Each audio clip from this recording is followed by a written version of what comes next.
জুলাই জাতীয় সনদে সই করেছে জাতীয় নাগরিক পার্টি, তবে নোট অব ডিসেন্টে সম্মতি নেই তাদের।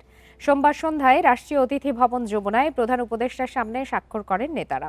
দলটির আহ্বায়ক নাহিদ ইসলাম বলেন, গণভোটে হ্যাঁ এর পক্ষে রায় আসায় জুলাই সনদে সই করেছে এনসিপি।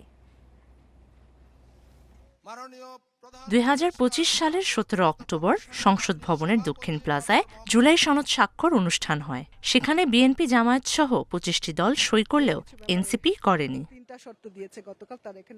এর মধ্যে ১২ ফেব্রুয়ারি জুলাই সনদ নিয়ে গণভোট হয়। এতে জয় পেয়েছে হ্যাঁ ভোট। ফলে জুলাই সনদ বাস্তবায়নে বাধ্য নির্বাচিত সরকার। এই নির্বাচনে ৬টি আসনে জয় পেয়েছে এনসিপিও।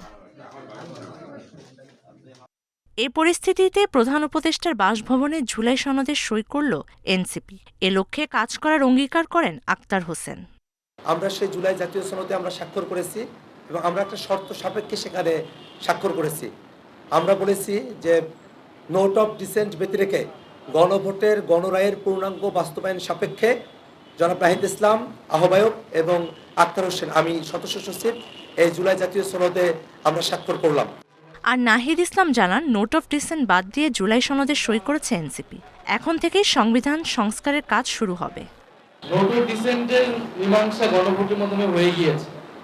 গণভোটের আদেশ এবং গণভোটের যে প্রশ্নগুলা সেখানে কিন্তু পরিষ্কারভাবে আছে কোন সংস্কারগুলো দলগুলো তার ইশতেহার অনুযায়ী করবে, কোন সংস্কারগুলো সবাই ঐক্যমত হয়েছে সেটা অটোমেটিক হয়ে যাবে। আবার কিছু সংস্কার বাধ্যতামূলক, জনগণের রায়ের উপর এটা নির্ধারণ করছে, যেমন উচ্চকক্ষ ভোটের অনুপাতে হবে। গণঅভ্যুত্থানে নেতৃত্ব দেয়া অনেকের হাত ধরে গড়ে ওঠে এনসিপি, যাদের প্রধান দাবি হল জুলাই সনদ বাস্তবায়ন। Mahima Hossain, independent news, Dhaka.